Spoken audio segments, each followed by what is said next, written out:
Hello बच्चों, आज class 11th physics के 6th chapter work energy and power का 15th लेक्चर है और आज आपको एक छोटा सा डेरिवेशन पढ़ना है जिसका नाम है elastic collision in two dimension.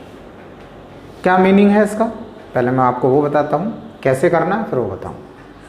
Elastic collision in two dimension, elastic collision का मतलब क्या होता है?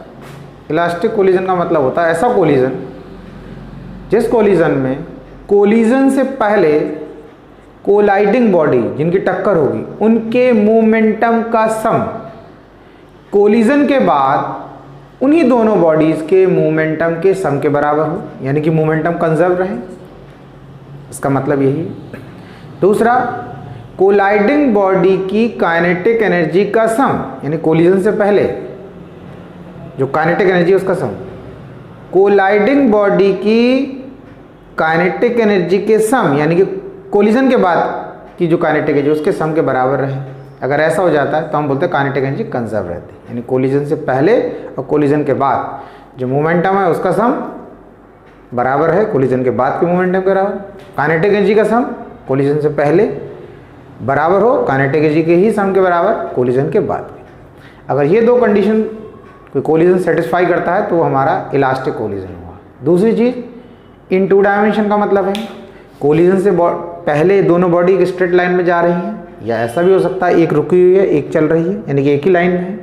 टक्कर हुई, एक इधर चली गई एक इधर गई, टक्कर के बाद दोनों अलग अलग डायरेक्शन में चली गई। ऐसा होता है तो हम बोलते हैं कोलिजन इन टू डायमेंशन। अब पहले हमने क्या कहा, इलास्टिक कोलिजन, उसकी कंडीशन मैंने आपको बता दी। इन टू डायमेंशन, टक्कर के बाद अलग अलग डायरेक्शन में चली जाती है तो टू डायमेंशन। टक्कर हुई, टक्कर से पहले भी एक स्ट्रेट लाइन में जा रही थी, टक्कर होने के बाद भी एक स्ट्रेट लाइन में जा रही, तो वो वन डायमेंशन कोलिजन कहलाएगा। डायग्राम यहाँ पे ऑलरेडी बना हुआ है, इसको आप समझ लें। आसान सा एक डेरिवेशन है, करना क्या है वो बता दूंगा आपको। उसमें 2-3 इक्वेशंस बनानी है जो हमने अभी बात की, मोमेंटम की और काइनेटिक एनर्जी की। एक बॉडी m1 है जिसकी वेलोसिटी u1 है, दूसरी बॉडी m2 है जिसकी कोई वेलोसिटी नहीं, यानी कि रुकी हुई है, रेस्ट में है। m1 बॉडी m2 को ठोक देती है, टक्कर मार देती है, तो m1 इधर चली जाती है और m2 इधर चली जाती है। m1 की वेलोसिटी v1 होती है और m2 की वेलोसिटी v2 होती है। वेलोसिटी एक वेक्टर क्वांटिटी है, उसे हम रिजॉल्व करेंगे। रिजॉल्व का मतलब होता है तोड़ना, स्प्लिट करना। जनरली अगर हम बात करें तो हम रिजॉल्व वेक्टर क्वांटिटी को करते हैं, स्केलर को रिजॉल्व नहीं करते। कैसे रिजॉल्व करेंगे? मान लिया ये v1 वेलोसिटी है, ये जो m1 ऑब्जेक्ट है कोलिजन के बाद इधर जाता है, इसकी वेलोसिटी v1 है, तो इसकी वेलोसिटी ना तो x के अलॉन्ग है ना y के अलॉन्ग है, वो x y के बीच में है। तो हम इसको दो टुकड़े कर लेंगे, यानी कि दो कंपोनेंट बनाएंगे। इस वेलोसिटी को ऐसे तोड़ेंगे कि एक टुकड़ा, एक कंपोनेंट हॉरिजॉन्टल के लॉन्ग होगा, एक टुकड़ा और एक कंपोनेंट वर्टिकल के लॉन्ग। आप इसको ऐसे समझ सकते हैं जैसे पेन है, ये v1 वेलोसिटी को रिप्रेजेंट कर रहा है। मैंने पेन को बीच में से काटा, आधा पेन इधर कर दिया, आधा पेन इधर कर दिया, बीच में से पेन खलास, आधा पेन इधर हो गया, आधा पेन इधर हो गया। समझ आया? तो हमने बोला हमने पेन को स्प्लिट कर दिया, रिजॉल्व कर दिया। कितने कंपोनेंट में? 2 कंपोनेंट। अब वो दोनों कंपोनेंट कैसे हैं? म्यूचुअली परपेंडिकुलर, यानी एक दूसरे के साथ 90 डिग्री बना रहे हैं। ये एरो इसके साथ 90, ये एरो इसके साथ 90। अब हमने क्या कर रखा है, यहाँ पे थीटा 1 लिख रखा है। ये लाइन और ये एरो एक दूसरे के पैरेलल है और ये ट्रांसवर्सल हो गई, तो ये एंगल और ये एंगल बराबर हो गया, कॉरस्पॉन्डिंग एंगल।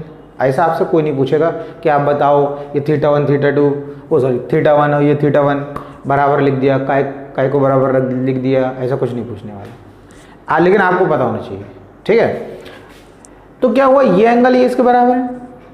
तो जब हमने इसको रिजॉल्व करा, स्प्लिट करा, तो इस वाले एरो के साथ हमने थीटा 1 लिया, तो इस वाले एरो को लिखेंगे v1 cos थीटा 1 और इस वाले एरो को क्या लिखेंगे, वर्टिकल v1 sin थीटा। एक चीज मैं आपको क्लियर कर दूं, आप ये मत सोचना कि हॉरिजॉन्टल वाले के साथ कॉस लगाते हैं, ऐसा कोई कॉन्सेप्ट नहीं। मैं आपको एक सिंपल सा एग्जांपल देता हूँ। जैसे मान लो ये एरो है जो फोर्स को रिप्रेजेंट कर रहा है। मैंने इसको स्प्लिट करा दो कंपोनेंट में, दो कंपोनेंट में तोड़ा, मैंने यहाँ पे ले लिया थीटा, तो मैं इस वर्टिकल कंपोनेंट को लिखूंगा एफ कॉस थीटा। अब हॉरिजॉन्टल वाले को लिखूंगा एफ साइन थीटा। सपोज कर लो मैंने यही एरो है, फोर्स को रिप्रेजेंट कर रहा है, इसी की बात कर रहा हूँ मैं। इसको दो कंपोनेंट में मैंने तोड़ा, रिजॉल्व किया, लेकिन इस बार मैंने थीटा यहाँ लिख लिया। जब इधर थीटा लिख दिया तो इस हॉरिजॉन्टल वाले को लिखूंगा एफ कॉस थीटा और वर्टिकल वाले को लिखूंगा एफ साइन थीटा। इससे आपको एक चीज़ तो समझ में आ गया होगा कि ऐसा कोई फिक्स नहीं है कि हॉरिजॉन्टल वाले को ही कॉस लिखना है या वर्टिकल वाले, वो डिपेंड करेगा इस एंगल पे। इस थीटा जहाँ लिखो, अगर यहाँ थीटा लिख दिया तो ये कॉस थीटा हो जाएगा, थीटा यहाँ लिख दिया तो ये वाला कॉस थीटा हो जाएगा, जैसा आप यहाँ पर देख रहे हैं। तो यहाँ पर हमने थीटा ये वाले लिया है, हॉरिजॉन्टल लाइन या हॉरिजॉन्टल एरो के साथ थीटा बनना है, तो इसलिए ये क्या हो गया V1 कॉस थीटा 1 और ये क्या हो गया V1 कॉस वो साइन थीटा। बात समझ में आया? एक मिनट ना, कोई शायद गेट पर है तो मैं उसको जरा देख लूँ कौन है। तो बच्चों ये चीज़ समझ में आ गई। अच्छा मैं एक बात और बता दूं आपको बच्चों कि अगर कोई भी चीज़ समझ नहीं आती, क्योंकि कई टॉपिक्स ऐसे होते हैं जो काफ़ी एक्सटेंडेड होते हैं, लेकिन हम क्योंकि बीच में यूज़ होते हैं तो हम जितनी ज़रूरत होती है उतना नहीं बताते। तो अगर आपको किसी टॉपिक में लगता है कि भाई इसकी डिटेल हमें समझना है तो आप मुझे कमेंट बॉक्स में कमेंट करके बताएं, मैं इस पर एक वीडियो बना दूंगा, आपका काम हो जाएगा। ठीक, अब यहाँ पर क्या करना है, हमें समझना है कि ये हमने इस V1 को रिजॉल्व करा, इस हॉरिजॉन्टल कंपोनेंट को लिख दिया V1 cos थीटा 1 और वर्टिकल को V1 sin थीटा। ऐसे ही हमने M2 ऑब्जेक्ट इस डायरेक्शन में जा रहा है और V2 वेलोसिटी से जा रहा है, और यहाँ पर ये थीटा और ये थीटा बराबर है। रीज़न सेम है कि ये हॉरिजॉन्टल लाइन और ये वाला एरो एक दूसरे के पैरेलल है और ये हमारा ट्रांसवर्सल है, ये दोनों बराबर एंगल कॉरस्पॉन्डिंग एंगल होगा। जैसा मैंने आपको बताया, कोई नहीं पूछता है कि कौन सा एंगल है, अल्टरनेट एंगल है, कॉरस्पॉन्डिंग एंगल है, ये लिखना नहीं पड़ेगा, लेकिन आपको पता होना चाहिए। तो इस V2 के दो कंपोनेंट बनाए, ये हो गया हॉरिजॉन्टल वाला V2 cos थीटा 2 और V2 sin थीटा 2। ये हमारा सिंपल सा डायग्राम। अब क्या करना है, जैसे हमने बताया डेरिवेशन इस जो इलास्टिक कोलिजन इन 2 डायमेंशन का है, इसमें जैसे हमने कहा कि भाई मोमेंटम कंजर्व रहता है और काइनेटिक एनर्जी कंजर्व रहती है। अगर ऐसा होता है तो हम बोलते हैं इलास्टिक कोलिजन है। तो उसी की हमें इक्वेशन बना के दिखा देनी कि भाई मोमेंटम कंजर्व है तो उसकी इक्वेशन क्या होगी, काइनेटिक एनर्जी कंजर्व है तो उसकी इक्वेशन क्या होगी, बस हो गया डेरिवेशन। तो यहाँ पर एक चीज़ ये समझना है कि जो कोलिजन से पहले अगर हम इस M1 ऑब्जेक्ट की बात करें तो M1 ऑब्जेक्ट U1 वेलोसिटी से जा रहा है और M2 तो रेस्ट में था। M1 ने M2 को ठोक दिया, टक्कर मार दिया। टक्कर के बाद M1 इधर गया, M2 इधर गया। अब ये जो M1 की वेलोसिटी है ना, मैंने जो बताया ना तो हॉरिजॉन्टल के लॉन्ग है ना वर्टिकल के लॉन्ग है, ये तो x y के बीच में है। तो हमने इसकी वेलोसिटी को रिजॉल्व कर लिया, दो कंपोनेंट बना लिए, एक कंपोनेंट ये हो गया, एक कंपोनेंट ये हो गया, V1 cos theta V1 sin theta. तो कोलिजन के बाद एक चीज आपको समझना है, कोलिजन के बाद जो मोमेंटम है इन दोनों बॉडी का यानी कि M1 M2 का, वो हॉरिजॉन्टल और वर्टिकल के लॉन्ग दोनों के लॉन्ग है। अब देखो इसको समझो, पहले मैं लिखता हूं, अभी मुझे पहले क्या करना है, मोमेंटम कंजर्व दिखाना है। ठीक, तो अब मोमेंटम मैंने क्या लिखना है, अब ये देखो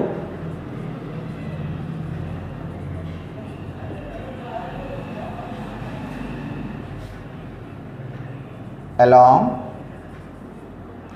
x एक्सिस के अलॉन्ग मोमेंटम कंजर्व है। तो पहली बॉडी का मोमेंटम x एक्सिस के अलॉन्ग हॉरिजॉन्टल के अलॉन्ग जा रही है तो हॉरिजॉन्टल के अलॉन्ग मोमेंटम होगा। भाई जिस डायरेक्शन में जा रही है उसी के अलॉन्ग मोमेंटम की बात कर रहे हैं। तो हमने लिखा m1 u1 प्लस, अब इस बॉडी की मोमेंटम की बात करेंगे तो रेस्ट में, तो इसका तो मोमेंटम होगा ही नहीं जब वेलोसिटी ही जीरो है। मोमेंटम क्या होता है, मास इनटू वेलोसिटी। किसी ऑब्जेक्ट की वेलोसिटी जीरो तो उसका मोमेंटम जीरो।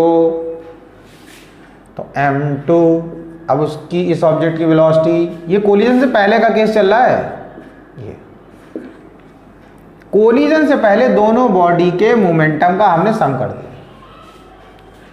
अब बात आती है कोलिजन के बाद की। तो कोलिजन के बाद m1 बॉडी ऐसे जा रही थी, इसको रिजॉल्व करा, इसकी वेलोसिटी को एक ये कंपोनेंट बना, एक ये कंपोनेंट। तो आप समझना, कोलिजन के बाद इस बॉडी का मोमेंटम x एक्सिस के लॉन्ग क्या लिखेंगे, इस बॉडी का तो मास रहेगा ही ये m1, और x एक्सिस के लॉन्ग जो वेलोसिटी है वो है v1 cos θ1, वो लिखेंगे v1 cos θ1। ये हो गया m1 बॉडी का कोलिजन के बाद हॉरिजॉन्टल के लॉन्ग मोमेंटम। क्योंकि ये जो पूरी है, ये एक चीज समझना इतनी, ये जो v1 cos θ1 है ये हॉरिजॉन्टल के लॉन्ग वेलोसिटी है इसकी, क्योंकि हमने इसकी वेलोसिटी तो ये थी, इसको रिजॉल्व कर लिया, दो टुकड़े कर लिए, हॉरिजॉन्टल का लॉन्ग वर्टिकल का लॉन्ग। तो हॉरिजॉन्टल का लॉन्ग ये हो गया, वर्टिकल का लॉन्ग ये हो गया, प्लस अब दूसरी m2 बॉडी इधर ही जा रही है।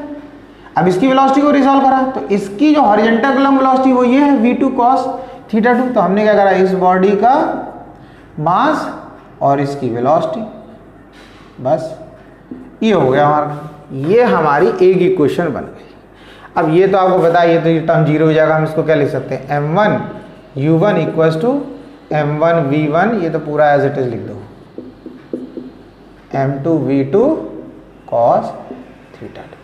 अब यहाँ क्या लिखा, मोमेंटम लॉन्ग एक्स एक्सिस। अब हमें लिखना है फिर से मोमेंटम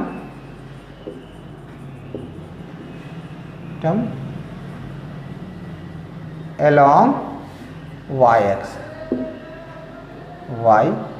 आप ऐसे भी लिख सकते हैं, momentum remains conserved along x axis, momentum remains conserved along y axis, ऐसे लिख सकते हैं।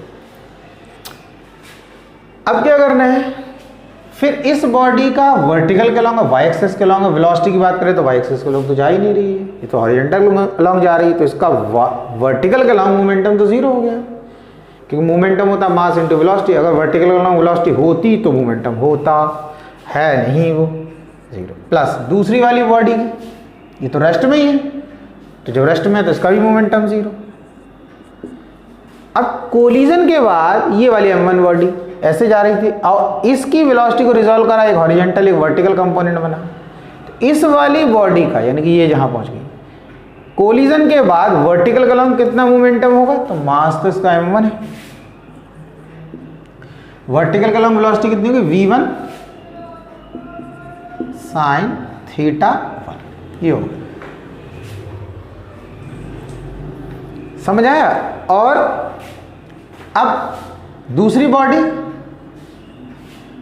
प्लस m2, इसका मोमेंटम वर्टिकल के लॉन्ग, वर्टिकल के लॉन्ग वाली वेलोसिटी लेंगे, लेकिन एक चीज ध्यान रखना, हमने यहाँ ऐसे माइनस में लिखना, v2 sin θ2। क्यों माइनस में लिखा, क्योंकि ये जो v2 वेलोसिटी, v2 sin θ2 है, ये पूरी वेलोसिटी, ये v1 sin θ के रिस्पेक्ट में अपोजिट डायरेक्शन है, वो पॉजिटिव y की तरफ है तो ये नेगेटिव y की तरफ है, इसीलिए हमने इसे माइनस में लिखा। अब ये हो जाएगा हमारा 0 equals to m1 v1 sin θ1 minus m2 v2। अब ये माइनस यहाँ आ जाएगा, लो ये बन, लो लो कुल्फी खाओ, कुल्फी वाला आ गया, ये समझ में आ गया, ठीक। अब ये दो इक्वेशन, मतलब एक इक्वेशन हमारी एक तरह की ये बन गई और दूसरी इक्वेशन ये बन गई। अब हमें एक काइनेटिक एनर्जी वाली इक्वेशन बनाने की, हम बता रहे थे कि इलास्टिक कोलिजन वो कोलिजन होता है जिसमें काइनेटिक एनर्जी कंजर्व रहती है। तो कोलिजन से पहले इस बॉडी की काइनेटिक एनर्जी,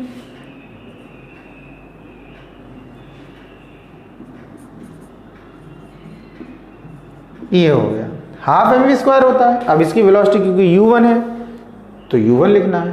देखो एक चीज समझना, हाफ mv² है तो यानी हमेशा v आएगा, उसके v भी हो सकता है u भी हो सकता है, उससे कोई फर्क नहीं, वो जिस जैसे हम उसको रिप्रेजेंट कर रहे हैं, हम यहाँ पर इस m1 ऑब्जेक्ट की वेलोसिटी को u1 से रिप्रेजेंट कर रहे हैं, तो उसकी kinetic energy half m1 u1² हो जाएगी।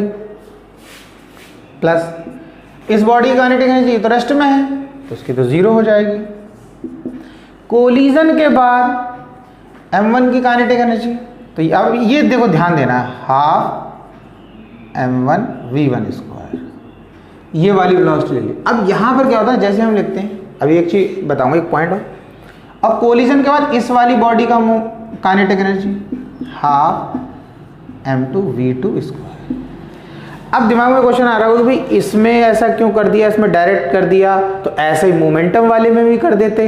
मोमेंटम में क्या कर देते, देखो अभी मैं आपको एक पहले ये समझ लो कि ये हमारा डेरिवेशन कंप्लीट हो गया। बाकी जो भी डाउट मुझे लग रहा है कि मैं बताऊंगा तो क्लियर ही हो जाएगा आपका। अब क्या डाउट आ रहा होगा, डाउट आ रहा होगा जैसे हमने ये क्वेश्चन बनाई तो बड़ा आसान हो गई, कोलिजन से पहले काइनेटिक एनर्जी का सम, कोलिजन के बाद की काइनेटिक एनर्जी का सम। तो ऐसा लगता है कि मोमेंटम में भी ऐसे करते थे, मोमेंटम में हम ऐसे ही क्वेश्चन बनाते, दो ही क्वेश्चन बनाने की जरूरत ही नहीं थी, पहली दूसरी सीधा ऐसे लिखते, इस बॉडी का मोमेंटम,